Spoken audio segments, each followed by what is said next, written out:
Hello everyone, welcome to Probability and Statistics for Data Science. Today we're going to explain how to fit continuous models to data using maximum likelihood estimation. Let's get to it. So our goal is to learn how to fit continuous parametric models that depend on a small number of parameters to some data that we have available. So just as a visual example, here I'm showing you a normalized histogram of some height data. Okay, so this is the normalized histogram. That's what the non-parametric estimate of the density of this continuous quantity looks like. Now we want to fit the parameters of a Gaussian model because we think that that's a reasonable model for this data. Okay, and we want to set the parameters of that model so that the corresponding parametric PDF adapts to the data. Here I'm showing you what the model looks like when the mean parameter is equal to 174 and the standard deviation parameter is equal to 9. We see that the fit is not very good. If we shift the mean to 177 and the standard deviation to 6, the fit is also not great. So how do we find these parameters so that we obtain a good fit to the actual data? Okay, so that it looks something like that. That's what we're going to learn how to do in this video. Let's remember how we used to do this, how we do this for discrete data. Okay, we have another video about how to fit discrete parametric models using maximum likelihood. And the idea is actually quite simple. We assume that we have some probability mass function that depends on a small number of parameters. Then we compute the probability of observing the data points that we have if the data are indeed distributed according to that probability mass function, and that probability is going to be a function of the parameters, right? Because when we vary the parameters, the probability mass function is going to vary and the probability is going to vary. So what do? We choose the parameters to make the data as likely as possible, to make this probability as large as possible, and that's called maximum likelihood estimation. Okay, so we cannot apply this idea directly to continuous quantities because the probability of a continuous quantity being equal to a specific value is always 0. So that's not going to work out. But we're going to use a variation of this idea. In order to introduce this variation, let's think of a situation where we have a single data point. So we have a data point A, some number, okay? The continuous quantity is equal to, let's say, 23. That's what we observe. And we have a parametric PDF f of theta. Since we have a parametric model for a continuous quantity, it's very reasonable that your parametric model will be based on the PDF. It could also be based on the CDF, but most parametric models that we deal with use the PDF. So now the idea is, how do we choose theta? How we choose the value of the parameter, given that we observe this data point. So what we can do is we can interpret the density of the parametric model at the data point as a function of the parameter. This is very important. This is kind of the key idea. So let's take a moment to explain it. Imagine that, so here's the real line. Here's the value of the parameter. Sorry, not of the parameter, of the data point. So we observe this value of the data point. I don't know, the height is equal to 170, let's say. Now what we're saying is that we can compute the density of the parametric PDF at that value of the parameter. Here, this would be f of, let's say, theta 1 for a certain value of the parameter at A. Okay, that's the density of the parametric model at that value of the data, okay, for that parameter, for theta 1. However, if the parameter were different, okay, if the parameter changes and the density looks like that, then the value of the density is very different, okay? So here I'm going to put an arrow. The value of the density for this theta 2 would be quite different. So among these two options, which one would you choose? Would you choose theta 1 or theta 2 based on this data set? Well, remember that when we see samples from a continuous quantity, we're going to see more samples in regions where the PDF is higher.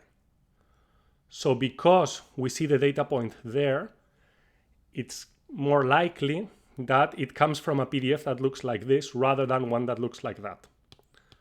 And this is the idea. You stop thinking of the PDF as a function of the data because the data are fixed. You say, okay, we're fixing the data. Now let's think of this density as a function of the parameter. So we're choosing here between theta 1 and theta 2, but you can imagine like choosing among many possibilities for any value of theta. Which theta we're going to pick? We're going to pick the one that makes the density highest at the data.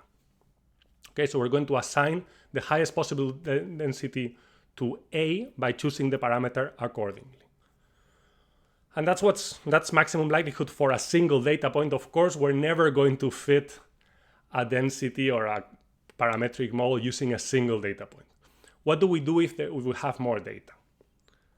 Well, we're going to have to make an assumption about the relationship between the data points. A very common assumption is that they're independent. We have not talked about what does it mean for continuous random variables to be independent.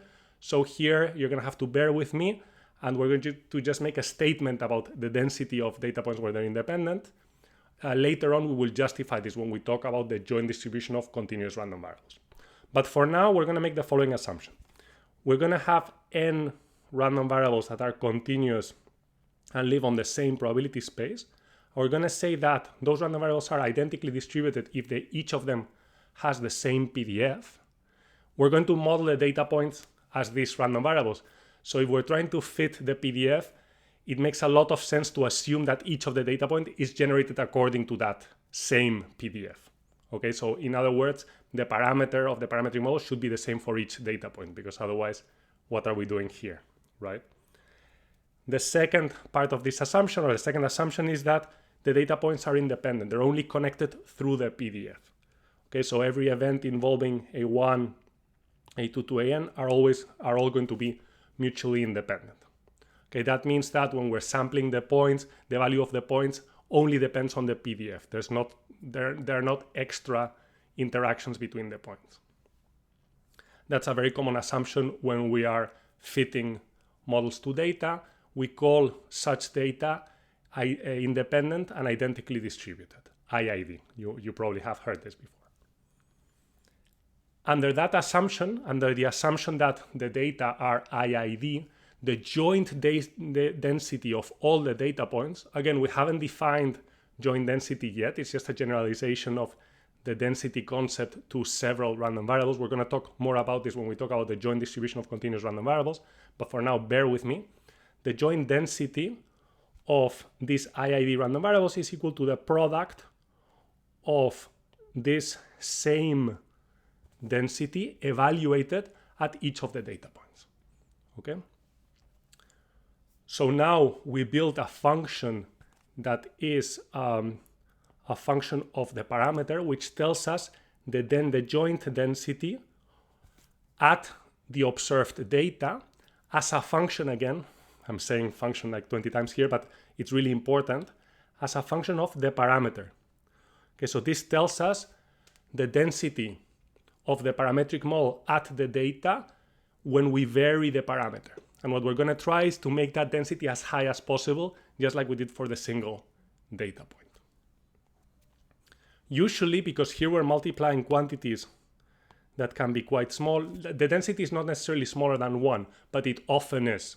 If we have a lot of data points, the density can become extremely small. And because of that, it's very helpful to apply a logarithm so that we don't get numerical instabilities if it becomes too small. So usually we deal with the log likelihood function. This changes nothing because the logarithm is a monotone function. So at the end of the day, we're going to maximize this. This is exactly equivalent to maximizing its logarithm. All right, so this is the likelihood function that we're going to use to fit continuous parametric models to data. as I just said, the way we actually choose the parameters is by maximizing the likelihood for the data set, the data that we observe. And it's exactly equivalent to maximizing the log likelihood. All right, so now let's take a look at some specific examples. In the previous videos, we talked about two very important continuous parametric models, the exponential distribution and the Gaussian distribution. We're going to see how to fit each of them to data using maximum likelihood estimation. Remember that the PDF of an exponential random variable with a certain parameter lambda it looks like this. It's an exponential where the decay of the exponential depends on lambda. And now we're going to see how to choose lambda using maximum likelihood. Let's derive the log likelihood of the exponential model. So the log likelihood is just a sum, because remember that the joint density is a product of the densities. If we take the logarithm, that becomes a sum of the logarithms of each of the densities. And here we're going to plug in the expression for the exponential PDF. We plug it in. This is what we get. And now we can separate this product because we have the logarithm of the product. So it's just the sum of the logarithms. And we get this expression here, okay, which is n times the logarithm of lambda minus lambda times the sum of the data points. Remember, here we're interested in this object as a function of lambda, because this tells us, as we vary lambda, what is the joint density of the data points according to the parametric model. So now let's apply this idea to some real data. We're going to use the same data set that we used when we talked about the exponential distribution. We're looking at the times between calls for a certain time interval on weekdays at a call center in a bank in Israel. Okay, so here we see the histogram of training data. You see it here. And here I'm just showing you what the parametric model looks like for some value of lambda. Okay, this is not the best value of lambda. In fact, you see that the fit is rather poor.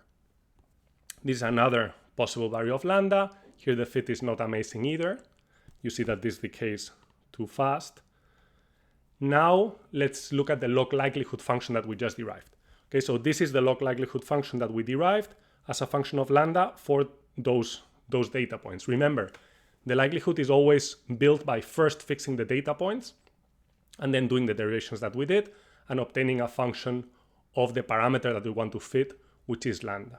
Here I'm showing you the likelihood at the first model that we saw, where the decay was not fast enough.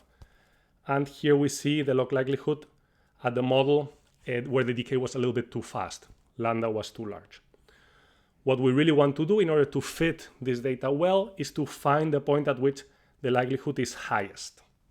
And just from this graph, you see that you're going to want to look for the point where the slope, the derivative is 0, right? Because this is a concave function. So let's do that. We write the log likelihood. We take the derivative because that tells us the slope. The derivative here is quite easy. The derivative of the logarithm is just 1 over lambda, and then the derivative of this is just equal to the sum. So we get that expression there.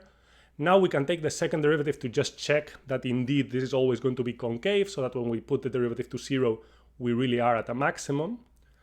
And, what's the derivative of 1 over lambda? Just minus 1 over lambda squared. And the other term is constant. So we get a negative second derivative, which tells us that indeed the graph is always going to look like the one we just saw. It's concave.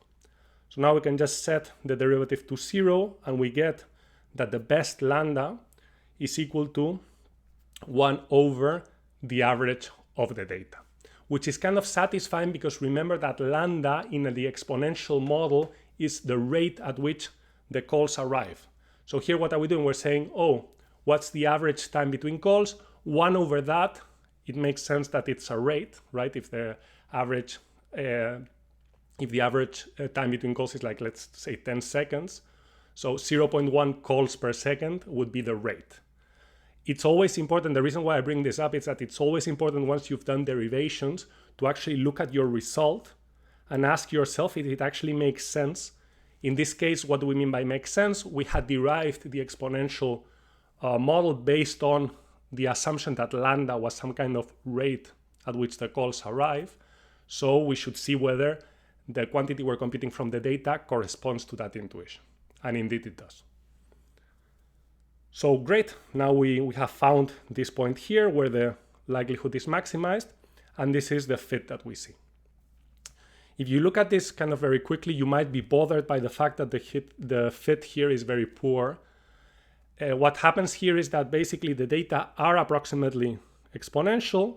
You see that the rest is well fit by the exponential model, but there's an abnormal number of very short times that cannot be fit by the exponential model. The exponential model just has one parameter. So if the data do not correspond well to the exponential model, it cannot do magic, right? On the other hand, if this is just noise in the training data, then this will be good news because we're not going to overfit to that noise. In this case, this does not look like noise. There's probably something going on that breaks the assumptions of the exponential model, and because of which there's like more short times within the dataset. Okay, but otherwise the fit is actually really nice. So we've done what we wanted to do. Let's move on to the Gaussian distribution, which gives us an example of a situation where you don't fit just one parameter, you fit two parameters. Remember that the Gaussian distribution has a parameter mu, which is where the distribution is centered, and another parameter sigma, which is the standard deviation, which tells you how fat or thin the PDF is. Okay, this is the parametric model for the PDF of a Gaussian distribution. Let's take a look at how to fit it using log likelihood to some data. Okay, so we do exactly the same thing. The log likelihood is equal to the sum of the log of this parametric PDF evaluated at the data. We're going to fix the data, all right? And then we're going to take a look at this as a function of mu and sigma. So we plug in the PDF for the Gaussian. The logarithm of the product is equal to the sum of the logarithms. And then when we take the logarithm of this is just equal to this quantity here. And here, of course, if you look carefully, you will see that for some reason I wrote a instead of xi, but this will be our little secret because I don't want to record the video again.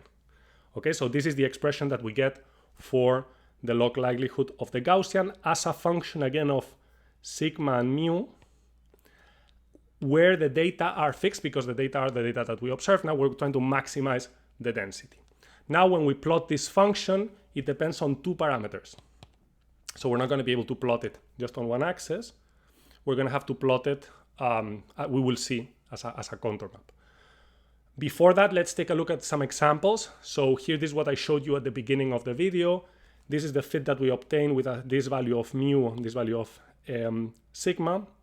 It seems that the value of mu is too small, value of sigma maybe is too large, right? Like there seems to, it's a little bit too fat for the data. Here it's the opposite. The value of mu is probably too large, it's a bit shifted to the right, and sigma looks maybe a little bit small. So how do we find the best mu and the best sigma? We're going to maximize the log likelihood. So here I'm showing you the 2 points that I mentioned. This is the first point where mu was too small and sigma was probably too big. And this is the point where mu was too big and sigma was too small. These are the contour lines of the log likelihood. You have to imagine it as coming out of the screen as a mountain where the peak of the mountain is here. I know that because if you look at the values on the contour lines, they become bigger and bigger and bigger as you go up that mountain. So now in order to get a good fit, we should go up the mountain. We have already looked at the fit obtained when we're not up the mountain. They're not great, okay?